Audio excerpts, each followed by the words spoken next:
Dedi ki, o kişi işidir, sən getmə. Eyni şəkildə, eyni formada kişilərlə biz deyik, buraları gəzib işləyir. İşləyə bilməsək biz ora nətər çıxa bilər? Qadınlar özü də deyir ki, qorxmursan, nə bilim, çəkinmirsən. Mən deyirəm ki, yox.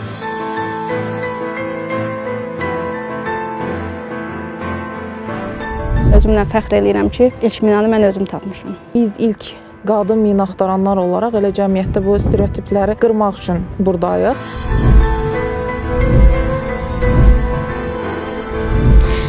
İndiki kimi yadımdadır, ağlayırdım ki, mən qaça bilmirəm. Burada təlimlərə qatılanda öyrənmişəm ki, mən direktor seçilmişəm, amma təlimlərdən geri qayıtmamışam. Mən dedim ki, mən bacaracam və siz axırda da görəsiniz ki, Qadın zəif deyil, zərifdir.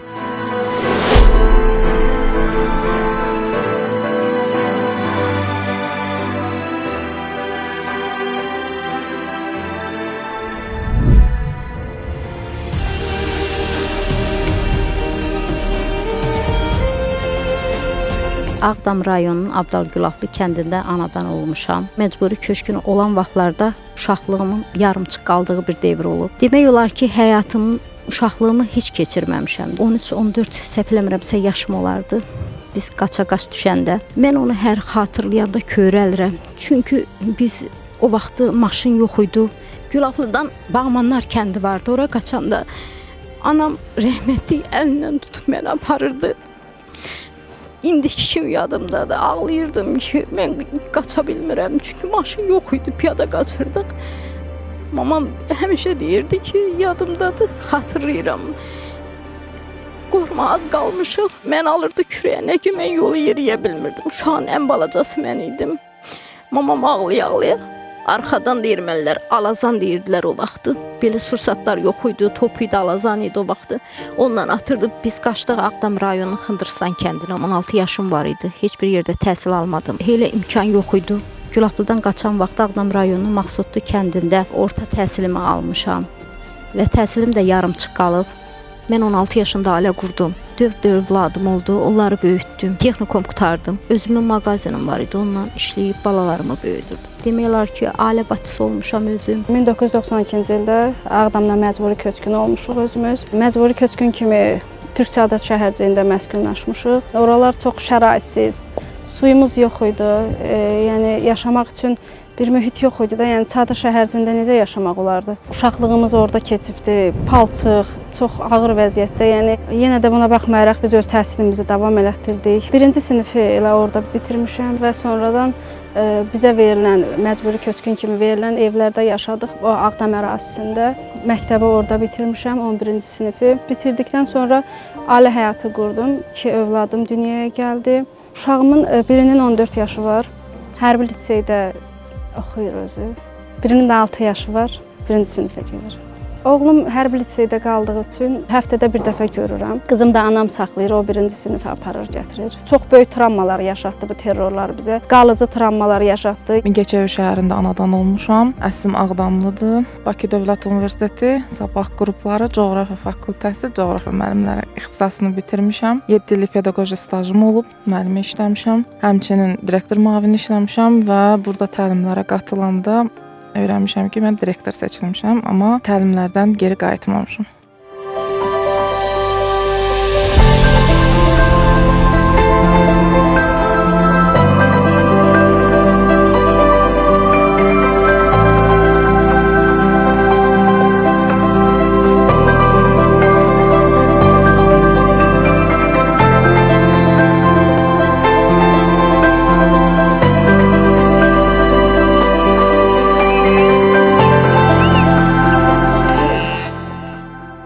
Əslində hər şey bir həftənin içərisində oldu. Bir həftə içərisində qərarı vermişəm. Elanı gördüm. Əvvəlcə inanmadım. Gülə-gülə qarşılasam da elə müsahibəyə də gülə-gülə gəlmişdim. Çünki hələ də inandırıcı gəlmirdi mənə. Düzü ilk dəfə fikrim o idi ki, təlimləri keçim, geri qayıdaram, amma geri qayıtmadım. İşləməyə mina axtaran kimi davam etdim. Düşündüm ki, müəllimələrin də ola bilər sayı çoxdur, amma mina axtaran kimi də işimi davam elətdirə bilərəm də. Ən azından mənim qardaşım da veterandır, müharibə iştirakçısıdır. Bu torpaqları gəlib görmək, bu torpaqları təmizləmək bir Ağdamlı kimi özümə borc bildim. Əvvəlcə anam qarşılamadı müsbət.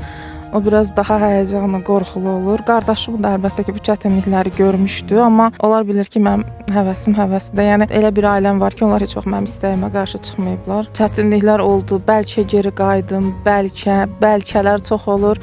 Bəlkə geri çəkiləm, amma mən düşündüm ki, mən hələ bir mina axtaran kimi detektor tutmamışam, mən hələ bir mina axtaran kimi mina tapmamışam. Ona görə də geri çəkilmək hələ tezdir. Məşğulluğa işsiz kimi məlumat vermişdim. Bir gün dükanda, mağazinimdə oturmuşdum. Xəbər gəldi ki, zəng gəldi ki, bəs iş var. Mən çox sevindim. Mənim əmim kənd alınan vaxtı şəhid olub. Demək olar ki, onun evladı, ailəsi olmayıb. Atam saxlayıb və atam da rəhmətə gedəndən sonra mən onun varisi olmuşam. Demək olar ki, onun həyatında məndən başqa heç kim olmayıb. Onunla əlaqədar yəni bu işə gəlmişik. Həm də mənim özüm demək olar ki, dağlarda böyümüşəm. Yəni mən qorxan, çəkinən bir insan olmamışam. Mən də fikirləşdim ki, elə o həyatı keçirmişəm. Gedim elə mənim də az da olsa bir nəsə bir köməyim dəyər. Kompüter və tibb kurslarını bitirmişəm. Bu iş qarşıma çıxdı internet üzərindən. Saytlardan, qeydiyyatdan keçdim və gəldim.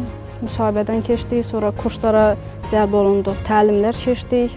Oğlum da həm də hərbidə oxuduğu üçün, yəni belə bir layihə oldu. Mən də qatıldım ki, bu vətənə qayıdışda mənim də bir qatqım olsun. Oğlum etiraz eləyirdi, qorxurdu ki, nəsə olarma. Mama getmə belə, elə deyirdim ki, qorxma, qismət Allahdandır. Nəsə olsa burada da olacaq, orada da olacaq.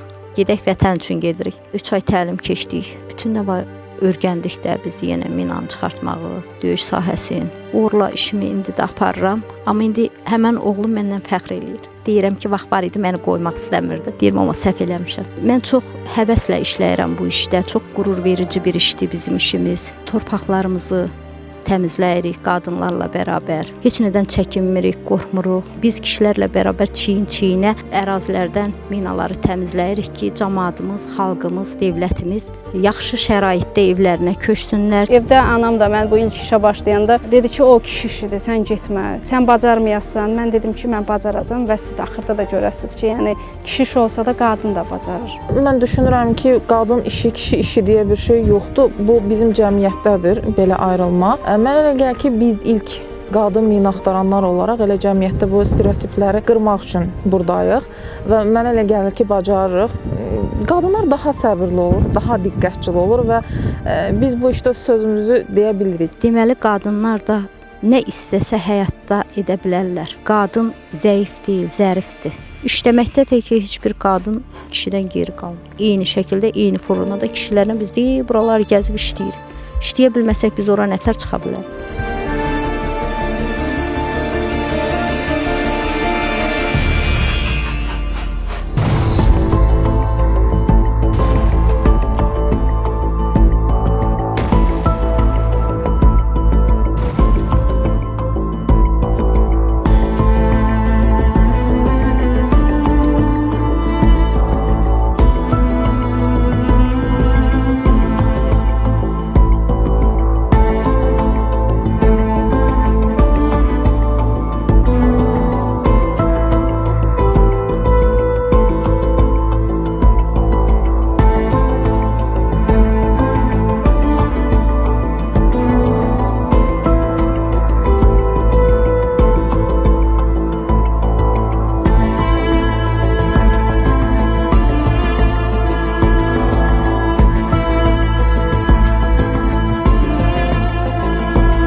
Öz ata-baba yurduma, yəni ilk dəfə qadın mina axtaran olaraq getmişəm. Yəni bununla da fəxr eləyirəm. Atam gilə də deyirəm, anama da deyirəm ki, mən sizin torpaqlarınızı təmizləyirəm ki, siz orada təmiz və rahat yaşayasınız orada. Özümlə fəxr eləyirəm ki, ilk minanı mən özüm tapmışam. Baş-Qərvənd ərazisində idik. 3 gün idi də işə başlamışdıq. Getdiyimiz həftənin 3-cü günündə mən həmən piyada əleyhinə mina tapdım. Və reaksiyam oldu ki, biraz təşviş içində, biraz həyəcanlı ki, ilk minanı özüm tapmışam. Çünki biz qızlar arasında da həmişə bir-birimizdən yarış aparırdıq. Deyirdi ki, görəsən onu kim tapacaq. Yəni belə qəribə olurdu da, yəni adam. Mina çox çirkli ərazilər çoxdur Ağdamda.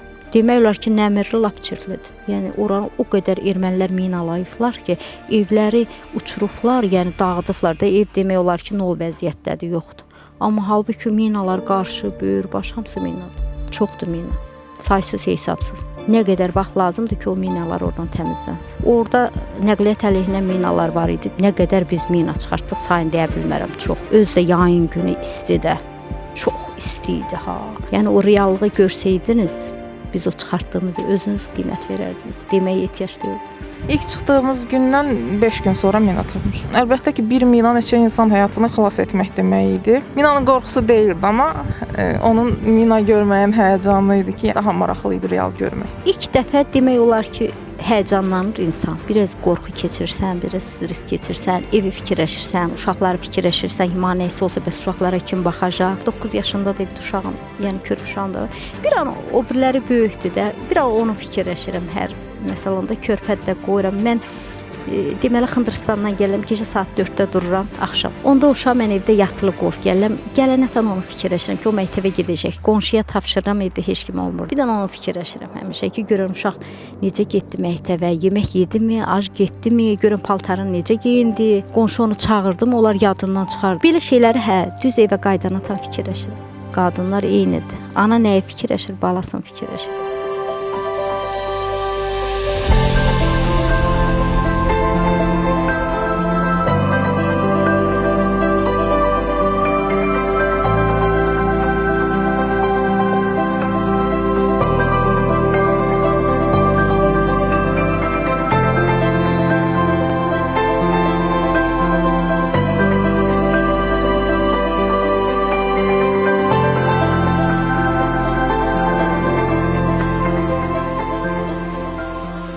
Biraz gözümüzü qorxudan elə bu gördüyünüz su qovşanı oldu, bu ərazi oldu. Çünki şəhərdə böyüyənlər üçün çətin idi belə dağlıq, qayalıq ərazilərdə gəzmək, amma o da sadəcə bir günümüzü aldı. Biraz tez öyrəşdim. Düz evdəkilər də düşünmürdülər belə tez öyrəşəm, amma öyrəşdim. Həftə sonları da gedirik ailəmizin yanına. Ümumiyyətlə bütün işlərin əslində qorxulu tərəfi var. Bu işdə də ən çox özünü psixoloji hazır hiss etməlisən. Psixoloji hazır hiss etmədinsə, bütün işlər risklidir. İşlədiyimiz xəttin o tərəfində mina olub, bu tərəfində biz işləmişik. Yəni o da bizim üçün riskli olubdu ki, yəni demişik, buranı işləyə qutaraq, keçək o tərəfə, oranı işləyə, amma biraz ehtiyatlı olaq, qızıl qaydalara əməl edək. Bizdə deyilən 7 qızıl qayda var. Onu bilirsənsə, deməli sənin üçün qorxusu yoxdur. Əgər özün səhlənkarlıq eləyirsənsə, nəsə bir məsuliyyətin olmursa, yəni o işarələnmiş yerdən keçirsənsə, məsələn, işini səhlənkarla aparsan, əlbəttə ki, nəsə ola bilər. Hər şey insanın özündən asılıdır.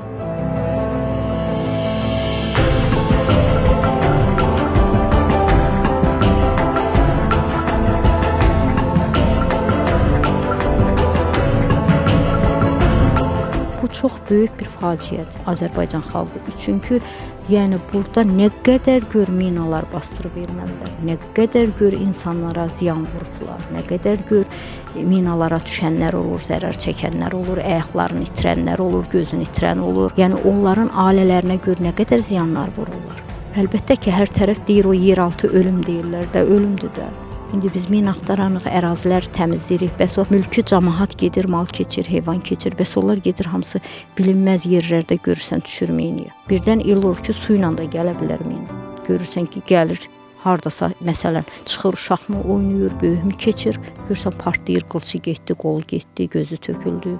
Yəni şikəst vəziyyətinə salır da insan həyatı məhv edir. Mina təkcə Azərbaycanın problemi deyil, mina qlobal bir problemdir və Azərbaycan da ən çox minalı ərazilərdən biridir. İnsanlar bir-birinə mübarizə aparmaqdansa torpağın altındakı düşmənlərlə mübarizə aparmalıdır və dövlətlər birləşib bu amansız düşmənə qarşı öz dəstəyini verməlidir. Bu layihə Azərbaycanda bir ilkdir və mənim üçün çox belə böyük fəxr idi ki, bu ilkdə yer alaq. Azərbaycanın ilk qadın mina axtaranı olaq. Bu sənətə maraq göstərən xanımlara onu deyə bilərəm ki, yəni qorxmasınlar, çəkinməsinlər. Ana torpağımızı yəni qarış-qarış təmizləmək üçün nəinki kişilər, yəni qadınlar da bunun üçün işləməlidir ki, biz bu torpaqlarımıza tez qayıdaq. Çox gözəl, yəni fəxr edilməsi bir işdir. Çöldə də, yəni bayırda da bir tərəfdə deyirsən ki, mən mina axtaranam. Qadınlar özü də deyir ki, qorxmursan, nə bilim, çəkinmirsən. Mən deyirəm ki, yox.